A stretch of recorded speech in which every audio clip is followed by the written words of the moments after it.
Assalamualaikum warahmatullahi wabarakatuh. Perkenalkan, saya Elvara Dea Agustina dengan NIM P1337433224004.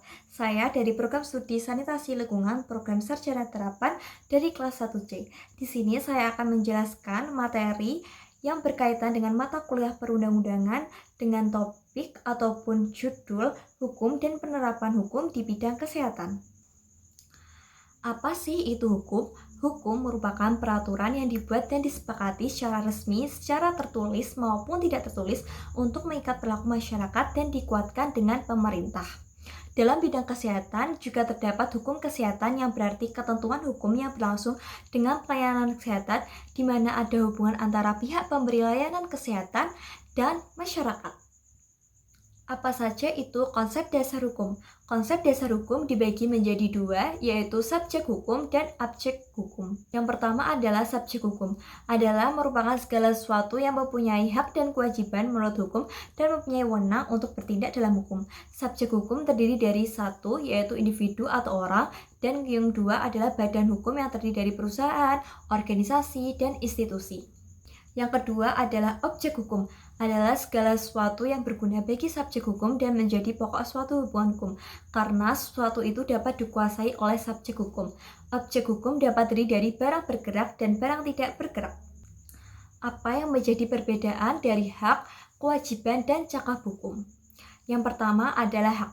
Hak adalah merupakan kekuasaan yang dimiliki seseorang untuk boleh melakukan sesuatu, tidak adanya paksaan untuk harus melakukan hak tersebut. Sedangkan kewajiban adalah sesuatu yang dimiliki seseorang untuk harus melakukan hal tersebut. Akibatnya harus ada paksaan untuk melakukan. Jika tidak akan dilakukan, maka adanya sanksi. Dan yang terakhir adalah cakap hukum, di mana seseorang dapat dikatakan cakap hukum ketika ia mampu dalam mempertanggungjawabkan segala tindakan yang ada pada dirinya. Akan tetapi ada beberapa orang yang dianggap tidak cakap hukum. Yang pertama adalah anak-anak di bawah umur dan belum menikah. Dan yang kedua adalah orang berada dalam pengampunan seperti orang gila, orang pemabuk, dan orang pemboros. Apa itu hubungan hukum dan moral? Hubungan hukum dan moral yang pertama adalah moral dimengerti sebagai penghubung hukum dengan ideal kehidupan sosial, politik, keadilan sosial. Yang kedua adalah hukum positif yang berlaku, sanggup memberi bentuk moral dan eksistensi kolektif. Yang ketiga adalah voluntarisme moral, yang berarti satu pihak hanya dalam kehidupan nyata, moral bisa memiliki berbagai makna. Di lain pihak, moral dimengerti sebagai sesuatu yang transenden yang tidak dapat direduksi ke dalam hukum dan politik. Yang keempat adalah moral tampak sebagai di luar politik. Moral menjadi semacam penilaian yang diungkapkan dari luar, sebagai ungkapan dari suatu kewibawaan.